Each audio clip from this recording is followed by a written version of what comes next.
so kind of like Ashley was saying, senior thesis gives seniors a chance to come up here and tell their stories and kind of tell their struggles in high school mainly, but also in how they recovered from those, or how they found God again, or how they grew in their relationship. And so I'm going to start kind of way back in, well, kind of where Ashley did. I was not Ashley. I didn't question God. I was more like Janice and Juliet and Caroline, where I wanted to accept God because I got the little Bible, or I got to take communion or whatever. And so I was 6 years old, and I was sitting in my bed one night, and I really just did not want to go to sleep. And so my parents came in and they said goodnight. And then I said, hey, I really want to accept Jesus tonight. I want to accept him in my heart. So I knew maybe that would give me another 15, 20 minutes where I didn't have to go to sleep. And so I kind of thought that, you know, when I accepted him, my parents would ask me questions like, you know, who built the ark? Or who, I don't know, Bible questions that you get all the time in your little Bible study.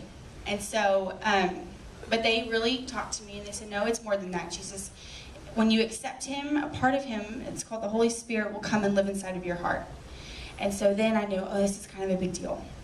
And so I accepted Christ, and you know, a few months later I was baptized, and it was legit, and it was really cool. I felt really nice, you know, peace kind of over me.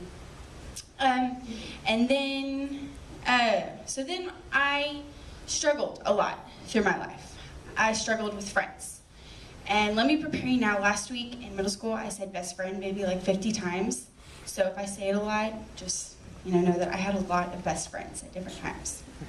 But I first lived in Houston when I was in elementary school. And I was part of this popular group. And I was there because I had grown up with these girls, and these girls, you know, turned popular, and I just got to be a part of that. But this one girl in particular was my best friend. She was so cool.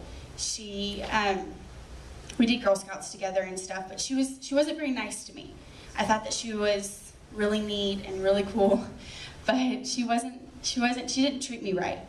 And I just didn't see that, but my mom did. And I wasn't ready to go. That was in 5th grade when she kind of confronted me and said, well, you know, Claire, this girl, she's not treating you well. You deserve to be treated better than that. And so then I kind of opened my eyes. I was like, oh, you're right. Yes, she does. Whatever. And then we moved. So between 5th and 6th grade, when I was supposed to go to middle school, we moved to here. We moved to Bernie. And I started going to Fair Oaks that first year, so my 6th grade year. And I met this other cool girl, and she was my best friend. And we did everything together. We made video recordings, and then in the middle of the year, she ditched me. And she kind of hung out with her close of her friends that were nicer to her. And not that I wasn't nice. I'm sorry, I wasn't mean. She just decided to hang out with the cool crowd. And so I was a really nice girl. I was really nice. So just, you know, get that. Make sure. But then, so I made another friend, and she was really cool. She was my best friend. And, but then at the end of my 6th grade year, I traded schools. I went to Geneva, and a lot of us here go to Geneva. Yeah. But this is my 7th grade year, and I entered into a class, all girls. It didn't start out like that way, but about halfway through the year, kids left, and it was just 5 girls in my class. And I loved it. I was surrounded by these girls. They had to be my friend. They didn't have a choice. Like, they just could not be mean to me. So I was so excited. And then 8th grade started, and we got one new girl, and so there's 6 of us, and we still were really close, but then I started distancing myself. Because although I had them, I did feel like a very forced relationship with all of them. And I didn't really like that. I didn't like feeling like I had to be their friend. And they were very different from me.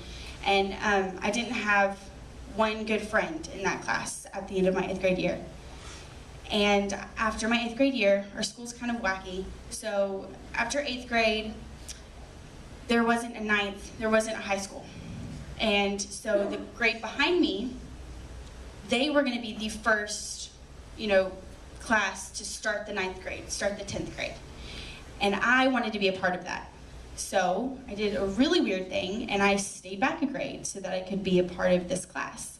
So I could be a part of the first graduating class of Geneva. And it's been a blessing I've kind of seen throughout my life. But then it was just something I really wanted to do because I really liked those kids. And I wasn't ready to go back to public school. I wasn't ready to enter a class of 6 girls to like 300-400 in my class. That just wasn't very appealing. So I stayed back at Geneva because a lot of those girls and a lot of those guys, there were I think 18 of us, they were legit. Like, they were the bomb. They were so cool. And I was so excited to be a part of that class. So 8th grade started again for me. So this is my 2nd year. And thankfully they kind of changed the curriculum so I wasn't learning the same things that I had the year before. So that was nice. I got to learn new stuff. But a lot of new kids came in that year. There were 12 of us originally, and then 6 came